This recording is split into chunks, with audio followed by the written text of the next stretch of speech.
পুরা এশিয়া উপমহাদেশের বিখ্যাত আলেমে দ্বীন হযরতুল আল্লাম মিজানুর রহমান আজহারি সাহেব হযরত আলী রাদিয়াল্লাহু তাআলা আনহু সম্পর্কে মদ খাওয়ার বিষয় নিয়ে কিছু কথা ওয়াজের মধ্যে ময়দানে বলেছিলেন। সেই কথাটিকে ঘিরেই এনায়েতুল্লাহ আব্বাসী সুন্নি পর্যায়ের আলেম, সুন্নি পর্যায়ের একজন বিজ্ঞ আলেম যারা নিজেদেরকে সুন্নি বলে দাবি করে, এনায়েতুল্লাহ আব্বাসী সাহেব আলী রাদিয়াল্লাহু তাআলা আনহুর শানে এরকমভাবে একটি বিষয় আজহারি হুজুর বলেছেন। সেই বিষয়টিকে ঘিরে এনায়েতুল্লাহ আব্বাসী সাহেব কি বলছেন এবং আজহারি হুজুর কি বলেছেন, এই বিষয়টি আপনাদেরকে আমি অবশ্যই ভিডিও আকারে দেখাবো এবং আমি হালকা করে আপনাদেরকে বলে দিচ্ছি কোন কথাটা বলেছিলেন।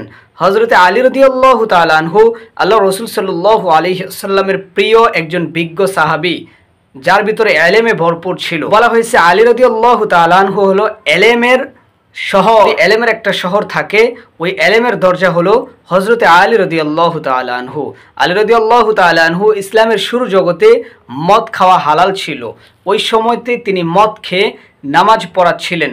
এই কথাটাই আজহারি হুজুর ময়দানে মাহফিলে লোকালয়ের সামনে বলাতে আপনার এনায়েতুল্লাহ আব্বাসী সাহেবের শরীরের মধ্যে লেগে গিয়েছে। তারা তো প্রকৃত সুন্নি। এই বিষয়টি আমার খুবই ভালো লেগেছে এবং ওয়াজের ময়দানে তিনি আবার সকলের সামনে আজহারির সমালোচনা করেছেন। আপনাদেরকে দেখাবো, ভিডিওটি দেখে অবশ্যই আপনি আপনার মতামত কমেন্টে জানাতে ভুল করবেন না ইনশাআল্লাহ। তো সম্মানিত দর্শক, আসুন এখন আমরা শুনে নেই উভয়জন কি বলা বলি করে একজন আরেকজনের সম্পর্কে। এরপর একবার সাইয়েদনা আলী রাদিয়াল্লাহু তাআলা আনহু মদ খেয়ে নামাজে দাঁড়াইছে আর এরকম মাতলামি করতেছে। একটু ভালো করে শুনুন। আর পড়তেছে আ'বুদু মা তা'বুদুন, লা আ'বুদু মা তা'বুদুনের জায়গায় মাতলামের ছোট কি পড়ে আ'বুদু মা তা'বুদুন। এখানে লা আ'বুদু মা তা'বুদুনের অর্থ হলো কাফিররা বুঝাইতে চেয়েছেন তোমরা যে মূর্তির পূজা করো আমরা ওটা পূজা করি ক্ষতিকারক। উনি লাবাদ দিলে অর্থ হয়ে গেছে তোমরা যেটা পূজা করো আমরা ওইটারই করি। আজহারি সঠিক না বেঠিক? আজহারি হুজুর সঠিক আছে না বেঠিক আছে? এটা অবশ্যই আপনার কমেন্টে আপনার মতামতটা আমাদের জানিয়ে যাবেন। লা তাকরাবুস সালাতা ওয়া আনতুম সুকারা, উনি বুঝাইতে চাইছেন যে আসলেই তো মদ খাওয়াটা ভালো না। তো সাহাবায়ে কেরামের শানে দেখা গেছে এই কথাটা বলাতে আপনার এনায়েতুল্লাহ আব্বাসী সাহেব আজহারি সম্পর্কে কি বলে একটু শুনুন।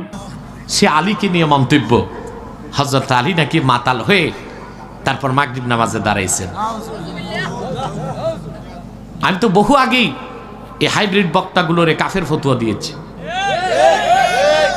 আলেম ওলামা তো আমার বিপক্ষে অনেকেই ছিল, এখন আজকে সেই মহান আলীকে নিয়ে মন্তব্য করে কিছু হাইব্রিড বক্তা বের হইছে, মুখে লাগাম নাই। হযরত আলী নাকি মদ খাইয়া মাতাল হয়ে মাগরিব নামাজ পড়াইছে। আরে হারামজাদা বক্তা, হযরত আলী মুসলমান হয়েছেন 12 বছর বয়সে, জিন্দেগিতে কোনোদিন তিনি মদের বোতল স্পর্শ করেন নাই। তোর বাপ ইহুদিরা তোরে যা খাওয়াইলো আর তুই তাই বললি? একবার চিন্তা করলি না কার সামনে কথা বলিস?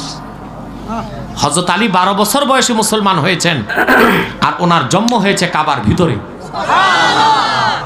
এই জন্য পৃথিবীর ইতিহাসে একজন মহিলা যার নেফাসের রক্ত বের হয় নাই তিনি হযরত আলীর মা।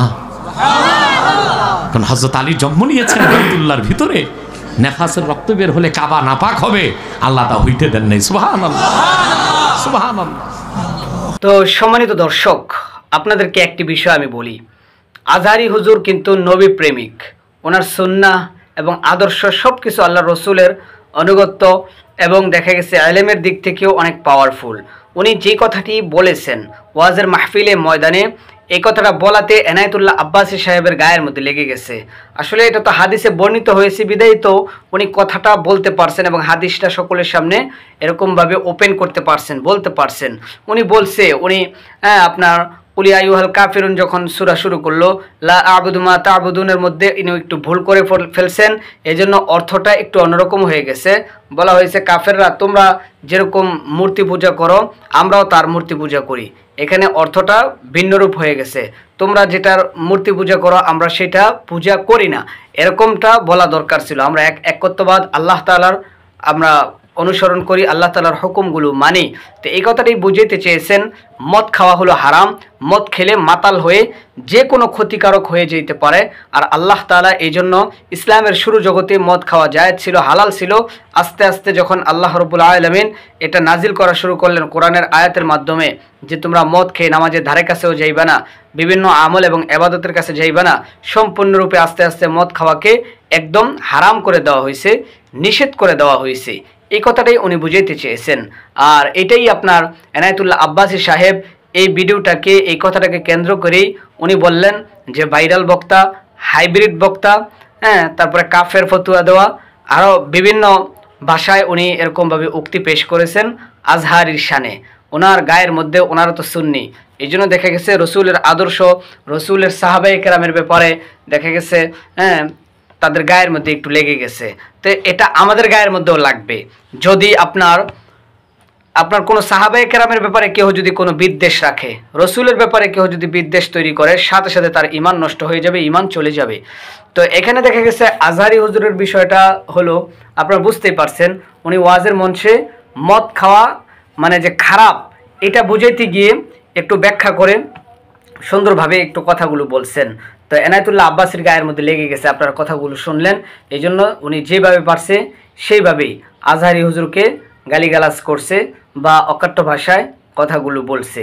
তো আসলে আমার বিষয়টা হলো, আলেম উলামা আপনি নিজেও বুঝতে পারছেন, আব্বাসী সাহেব উনি নিজেও বুঝতে পারছেন যে মিজানুর রহমান আজহারি আসলে আলী রাদিয়াল্লাহু তাআলা আনহুর শানে বেয়াদবি করতে পারে না এবং করেও না। এইখানে উনি বিষয়টা উপস্থাপন করছেন, ওপেন করছেন, হাদিসে আছে বিদায় এটা ওপেন করছেন।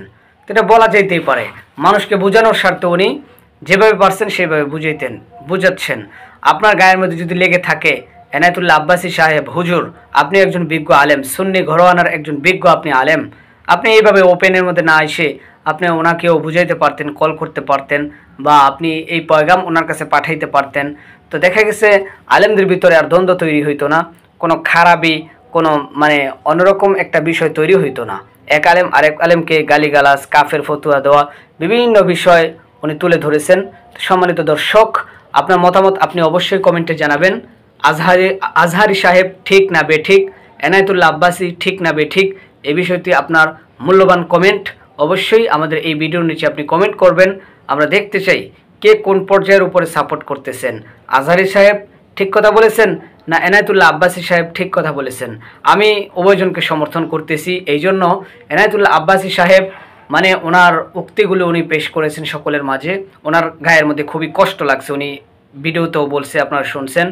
আর আজহারি হুজুর একটু হাসি তামাশা করে বা একটু অন্যরকম করে কথাটা বুঝাইতে চেয়েছেন, পাশের যে শ্রোতারা আছে, উনি তো বক্তা হিসেবে বয়ান করতেছিলেন।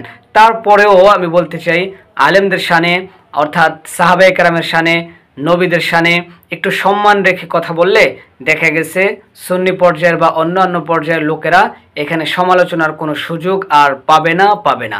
তো সম্মানিত দর্শক, আশা করি আপনারা বিষয়টি বুঝতে পারছেন। ভালো লাগলে একটা লাইক, একটা শেয়ার, সাবস্ক্রাইব করে আমাদের এই ইসলামিক চ্যানেলের সাথেই থাকবেন। আসসালামু আলাইকুম রহমতুল্লাহি ওয়া বারাকাতুহু।